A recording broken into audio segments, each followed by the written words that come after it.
Hi ವೀಕ್ಷಕರೇ, ಎಲ್ಲರೂ ಹೇಗಿದ್ದೀರಾ? ಎಲ್ಲರೂ ಚೆನ್ನಾಗಿದ್ದೀರಾ ಅಂತ ಭಾವಿಸ್ತಾ ಇವತ್ತಿನ ವಿಡಿಯೋ ಸ್ಟಾರ್ಟ್ ಮಾಡ್ತಾ ಇದ್ದೀನಿ. ನಮ್ಮ ಮನೆ ಮುಂದೆ ಈ ಥರ ಒಂದು ಗಿಡ ಹಾಕಿದ್ದೀವಿ.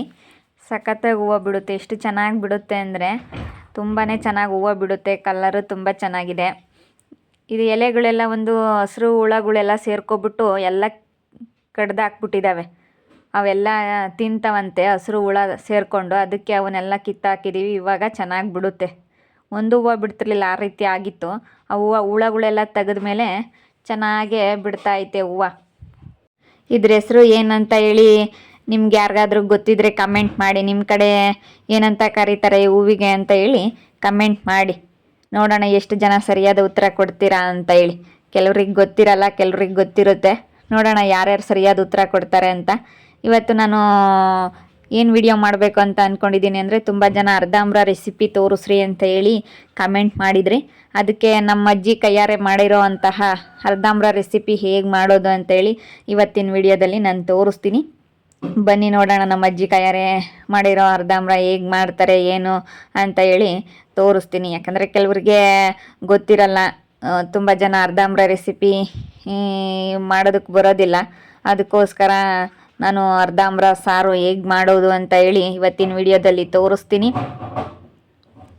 ಇನ್ನು ಯಾರ್ಯಾರು ನನ್ನ ಚಾನಲ್ನ ಹೊಸ್ದಾಗಿ ನೋಡ್ತಾ ಇದ್ದೀರಾ ದಯವಿಟ್ಟು ಸಬ್ಸ್ಕ್ರೈಬ್ ಮಾಡ್ಕೊಳ್ಳಿ.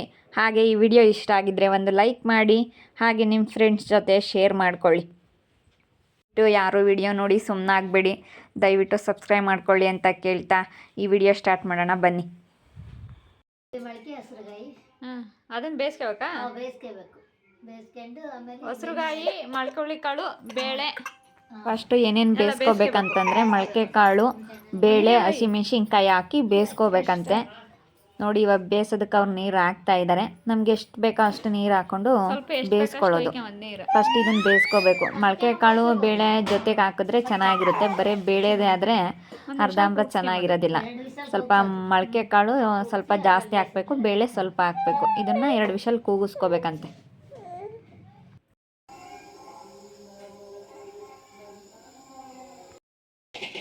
ನೋಡಿ ಅದು 2 ವಿಷಲ್ ಕೂಗಿಸಿರೋದು. ಹುಳ್ಳಿಕಾಳು, ಬೇಳೆಕಾಳು, ಹಸಿರುಗಾಯಿ ಅಷ್ಟೇ ಅಲ್ಲೇನಜ್ಜಿ? ಅದನ್ನು ಬೇಯಿಸಿರೋದು, ಬೇಯಿಸ್ಕೊಂಡಿರೋದು ಇಷ್ಟು. ಹುರುಳಿಕಾಳು, ಬೇಳೆ, ಹಸಿಮೆಣ್ಸಿನ್ಕಾಯಿ ಸ್ವಲ್ಪ ನೀರು ಬಿಟ್ಟು ಬೇಯಿಸ್ಕೊಂಬೋದು. 2 ವಿಷಲ್ ಹೊಡ್ಸೋದು. ಅದನ್ನು ಬಸ್ಕೋಬೇಕು ಪಾತ್ರೆಯಲ್ಲಿ.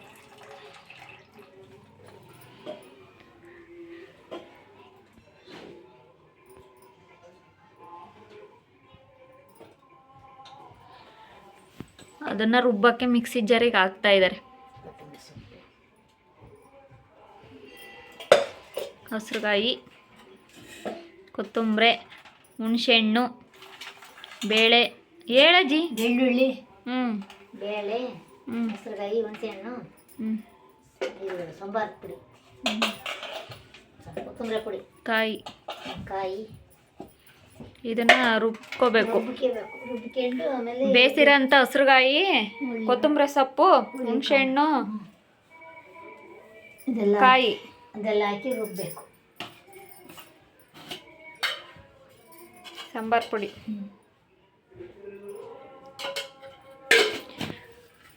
ಹಸಿಮೆಣ್ಸಿನ್ಕಾಯಿ, ಕಾಯಿ, ಕೊತ್ತಂಬರಿ, ಬೆಳ್ಳುಳ್ಳಿ, ಹುಣಸೆಹಣ್ಣು, ಸಾಂಬಾರ್ ಪುಡಿ ಹಾಕಿ ರುಬ್ಬಬೇಕು. ಅದನ್ನು ಫಸ್ಟ್ ಆಮೇಲೆ ಒಂದ್ಸತಿ ಮಿಕ್ಸಿಗೆ ಹಾಕ್ಕೋಬೇಕು. ಅಷ್ಟು ಹಾಕಿ ಆಮೇಲೆ ಹುಳ್ಳಿಕಾಳು ಇದು ಬೇಯಿಸಿರೋದನ್ನು ರುಬ್ಬಬೇಕು ಅಲ್ಲ?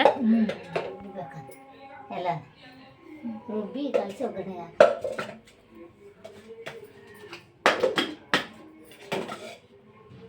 ಅದನ್ನು ರುಬ್ಕೋಬೇಕು. ಅದನ್ನು ಫಸ್ಟ್ ಒಂದು ಸತಿ ಹಾಕಿ ಆಮೇಲೆ ಹಾಕಬೇಕು. ನೋಡಿ ಮಿಕ್ಸಿ ಮಾಡೋದಕ್ಕೆ ತಗೊಂಡೋಗ್ತಾ ಇದ್ದಾರೆ. ನಮ್ದು ಹಳೆ ಮನೆ ಆಗಿರೋದ್ರಿಂದ ಅಡುಗೆ ಮನೇಲೆಲ್ಲ ವೈರ್ ಕಲೆಕ್ಷನ್ ಏನೂ ಇಲ್ಲ. ಅದಕ್ಕೆ ಇಲ್ಲೇ ಬಂದು ಹಾಕೊಳ್ಳೋಣ ಅಂತ ನೋಡ್ತಾ ಇದ್ದೀನಿ. ನಮ್ಮ ಮಗಳು ಬೇರೆ ಮಲಗಿದ್ಲು. ಅದಕ್ಕೆ ಇನ್ನೇನು ಏನು ಮಾಡೋಣ, ಎದ್ದೇಳ್ತಾಳೆ, ಅಲ್ಲೇ ಭಾಳ ಹೊತ್ತಾಗೈತೆ ಮಲ್ಕೊಂಡು ಅಂತೇಳಿ ಇಲ್ಲೇ ಹಾಕ್ತಾಯಿದ್ದೀವಿ. ಮಿಕ್ಸಿಗೆ ಹಾಕೋಕ್ಕಂತ ಹೇಳಿ ನಮ್ಮ ಅಜ್ಜಿ ಎಲ್ಲ ರೆಡಿ ಮಾಡ್ಕೊಳ್ತಾ ಐತೆ. ನಮ್ದು ಹಳೆ ಮನೆ, ಯಾರು ಏನೋ ಅಂದ್ಕೋಬೇಡಿ. ಇವಾಗ ಹೊಸ ಮನೆ ರೆಡಿ ಆಗ್ತಾ ಐತೆ. ಇವಾಗ ಏನು ಮಾಡೋಕ್ಕಾಗಲ್ಲ, ಇದ್ದಿದ್ರಲ್ಲಿ ಅಡ್ಜಸ್ಟ್ ಮಾಡಿಕೊಂಡು ಹೋಗ್ಬೇಕಲ್ಲ. ಹಳೆ ಮನೆಯಲ್ಲಿ ಹಿಂಗೆ ಎಲ್ಲ ವೈರ್ ಕಲೆಕ್ಷನ್ನು, ವೈರ್ ಬಾಕ್ಸ್ ಇಟ್ಕೊಂಡು ಹಾಕ್ಕೊಳ್ಳೋದು.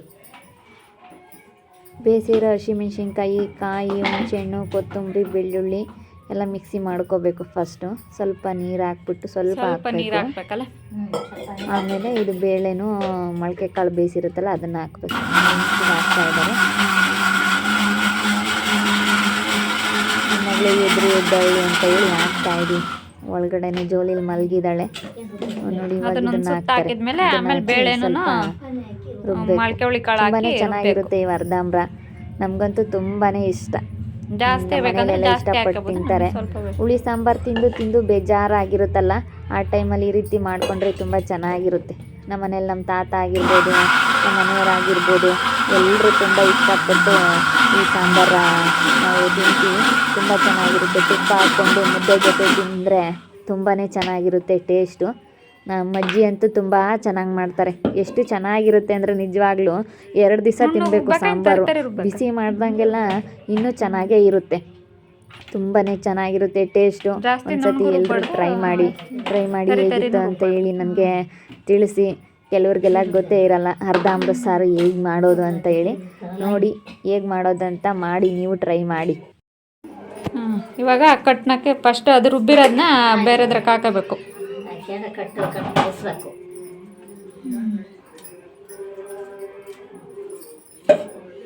ಕಟ್ಟೊಯ್ಯೋದು ಅದು ಬೇಯಿಸ್ಕೊಂಡಿರ್ತೀವಲ್ಲ ಅದ್ರದ್ದು ಕಟ್ಟಲ್ಲ.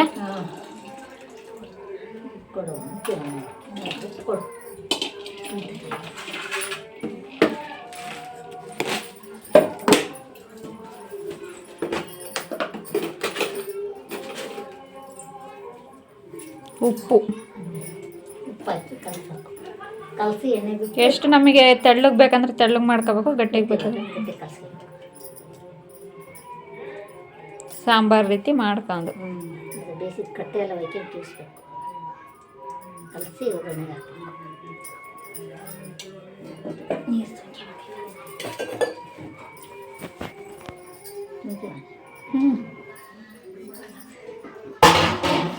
ನೀರು ನೀರು ನಮಗೆ ಎಷ್ಟು ಬೇಕಷ್ಟು ತೆಳ್ಳಗೆ ಮಾಡ್ಕೋಬೋದು. ಒಬ್ಬೊಬ್ರು ಮನೇಲಿ ಸಾಂಬಾರು ಕೇಳ್ತಾರೆ, ಒಬ್ಬೊಬ್ರು ಮನೇಲಿ ತೆಳ್ಳಗೆ. ಮೀಡಿಯಮಾಗಿ ಮಾಡ್ತಾರೆ. ಎಲ್ಲ ಜಾರಿಗೆ ನೀರು ಹಾಕ್ಬಿಟ್ಟು ಎಲ್ಲ ತೊಳೆದು ಅದ್ರಾಗ ಹಾಕಿ ಉಪ್ಪೆಲ್ಲ ಹಾಕ್ಬಿಟ್ಟು ಸ್ವಲ್ಪ ನೀರು ಹಾಕಿ ಬೇಕಂದ್ರೆ ಸ್ವಲ್ಪ ನೀರು ಹಾಕ್ಕೋಬೋದು. ಜಾಸ್ತಿ ನೀರು ಹಾಕ್ಬಾರ್ದು, ರುಚಿ ಇರಲ್ಲ. ತುಂಬ ಚೆನ್ನಾಗಿರುತ್ತೆ. ನಮ್ಮ ಅಜ್ಜಿ ಕೈ ಅಡುಗೆ ಅಂತೂ ಸಾಂಬಾರು ನಾವೇನೇ ಮಾಡಿದ್ರು ಅವ್ರ ಕೈ ರುಚಿ ಬರೋದಿಲ್ಲ. ನಾವು ಅವ್ರ ಥರನೇ ಎಲ್ಲ ಹಾಕಿ ಮಾಡ್ತೀವಿ ಅಂತಂದ್ರೂ ಆಗೋದಿಲ್ಲ ವೀಕ್ಷಕರೇ. ಎಷ್ಟು ಚೆನ್ನಾಗಿರುತ್ತೆ ಅಂದರೆ ಸಾಂಬಾರು, ನಮ್ಮ ಅಜ್ಜಿ ಮಾಡೋ ಸಾಂಬಾರು ತುಂಬ ಚೆನ್ನಾಗಿರುತ್ತೆ. ನೋಡಿ ಟೇಸ್ಟ್ ನೋಡ್ತಾ ಇದ್ದಾರೆ. ಉಪ್ಪು ಖಾರ ಎಲ್ಲ ನೋಡೋದು ಹೇಗೈತೆ ಅಂತ ಹೇಳಿ. ಒಗ್ಗರಣೆಗೆ ಆ ಕಡೆ ಈರುಳ್ಳಿ ರೆಡಿ ಮಾಡ್ಕೊಂಡಿದ್ದಾರೆ. ಒಗ್ಗರಣೆ ಮಾಡ್ಬೇಕು. ಇವಾಗ ಒಗ್ಗರಣೆ ಮಾಡ್ತಾರೆ, ಬನ್ನಿ ನೋಡೋಣ. ಪಾತ್ರೆಗೆ ಸ್ವಲ್ಪ ಎಣ್ಣೆ ಹಾಕ್ಬಿಟ್ಟು ಪಾತ್ರೆ ಇಟ್ಟು ಎಣ್ಣೆ ಬಿಸಿ ಆದಮೇಲೆ ಸಾಸಿವೆ ಹಾಕ್ತಾಯಿದ್ದಾರೆ. ಒಗ್ಗರಣೆ ಮಾಡೋ ವಿಧಾನ. ಎಣ್ಣೆ ಕಾದ್ಮೇಲೆ ಸಾಸಿವೆ ಹಾಕಬೇಕು. ಇದಕ್ಕೆ ಅರ್ಧಾಂಬ್ರ ಸಾರಿಗೆ ಹಸಿ ಕರ್ಬೇವಿನ ಸೊಪ್ಪಿದ್ರೆ ತುಂಬಾ ಚೆನ್ನಾಗಿರುತ್ತೆ ಟೇಸ್ಟು. ಹಸಿ ಕರ್ಬೇವಿನ ಸೊಪ್ಪು ಹಾಕಬೇಕು. ನೋಡಿ ಎಣ್ಣೆ ಕಾದ್ಮೇಲೆ ಸಾಸಿವೆ ಹಾಕಬೇಕು. ನಾವೇ ಇದೇ ಥರ ಮಾಡ್ತೀವಿ ಅಂದರೆ ನಮ್ಮ ಅಜ್ಜಿ ಕೈ ರುಚಿ ಬರೋದಿಲ್ಲ. ತುಂಬ ಚೆನ್ನಾಗಿರುತ್ತೆ. ಹಳೆ ಕಾಲದವ್ರ ಕೈ ರುಚಿ ಸಾರು ತುಂಬ ಚೆನ್ನಾಗಿರುತ್ತೆ. ನೋಡಿ ಇವಾಗ ಒಣಗಿರೋದೇ ಐತೆ ನಮ್ಮ ಮನೇಲಿ ಕರ್ಬೇವಿನ ಸೊಪ್ಪು. ಅದಕ್ಕೆ ಒಣಗಿರೋದೇ ಹಾಕ್ತಾಯಿದ್ದೀವಿ, ಹೊಸದಿಲ್ಲ. ಹೊಲದಲ್ಲಿ ಐತೆ, ಕಿತ್ಕೊಂಡು ಬರಬೇಕು. ಒಣಗಿಸಿಟ್ಕೊಂಡಿರ್ತೀವಿ, ಅದನ್ನೇ ಹಾಕ್ತೀವಿ. ಸದ್ಯಕ್ಕೆ ಹಸಿದಿಲ್ಲ ಅಂತಂದರೆ ಒಣಗಿರೋದೇ ಕರ್ಬೇವಿನ ಸೊಪ್ಪು ಬಳಸ್ತೀವಿ. ತುಂಬ ಚೆನ್ನಾಗಿರುತ್ತೆ. ನೋಡಿ ಟ್ರೈ ಮಾಡಿ ಹೇಗಿತ್ತು ಅಂತ ಹೇಳಿ. ನೋಡಿ ಅದು ಸಾಸಿವೆ ಎಲ್ಲ ಚಟಪಟ ಸಿಡಿದ್ಮೇಲೆ ಒಗ್ಗರಣೆಗೆ ಈರುಳ್ಳಿ ಹಾಕಬೇಕು. ಈರುಳ್ಳಿ ಜಾಸ್ತಿ ಹಾಕಿದ್ರೆ ಚೆನ್ನಾಗಿರುತ್ತೆ. ಏನು ತರಕಾರಿ ಏನು ಇರೋದಿಲ್ವಲ್ಲ, ಅದಕ್ಕೆ ಒಗ್ಗರಣೆಗೆ ಸ್ವಲ್ಪ ಈರುಳ್ಳಿ ಜಾಸ್ತಿ ಹಾಕಿದ್ರೆ ಚೆನ್ನಾಗಿರುತ್ತೆ. ಖಾರ ಎಷ್ಟು ಬೇಕೋ ಅಷ್ಟು ಮಾಡ್ಕೋಬೇಕು. ಜಾಸ್ತಿ ಖಾರ ತಿನ್ನೋರಿದ್ದರೆ ಜಾಸ್ತಿ ಖಾರ ಮಾಡ್ಕೋಬೋದು. ನೋಡಿ ಇವಾಗ ನಮಗೆ ಖಾರ ಬೇಡ ಅಂತೇಳಿ ಹಸಿಮೆಣ್ಸಿಕಾಯಿ ಬೇಯಿಸಿರೋದು ಇಟ್ಕೊಂಡಿದ್ದೀವಿ. ನೋಡಿ ಒಗ್ಗರಣೆ ಒಯ್ಯೋದು, ಅದನ್ನು ಎಲ್ಲ ಹಾಕಿರ್ತೀವಲ್ಲ ಅದನ್ನು ಒಯ್ಯೋದು. ಅದರಲ್ಲಿ ಬೇಕಾದರೆ ಸ್ವಲ್ಪ ನೀರು ಬಿಟ್ಟು ಬೇಕಾದರೆ ಹಾಕೋದು. ನೋಡಿ ಅದನ್ನೆಲ್ಲ ಒಯ್ದರು ನಮ್ಮ ಅಜ್ಜಿ. ತುಂಬ ಚೆನ್ನಾಗಿರುತ್ತೆ ಟೇಸ್ಟು. ಮಾಡಿ ಟ್ರೈ ಮಾಡಿ.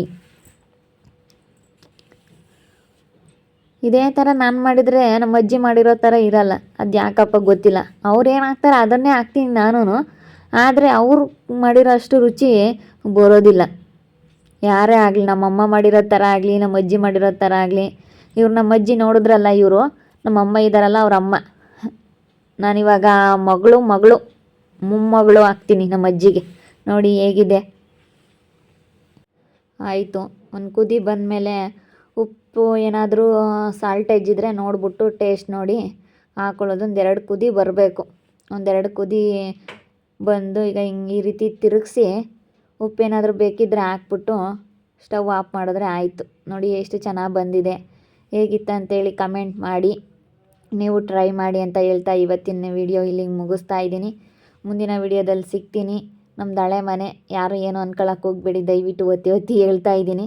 ಯಾಕಂದರೆ ಇದೇನಪ್ಪ ಇದು ಹೀಗಿದೆ ಇವ್ರ ಮನೆ ಅಂತ ಯಾರು ಅಂದ್ಕೋಬೇಡಿ. ಓಕೆ ವೀಕ್ಷಕರೇ, ಧನ್ಯವಾದಗಳು.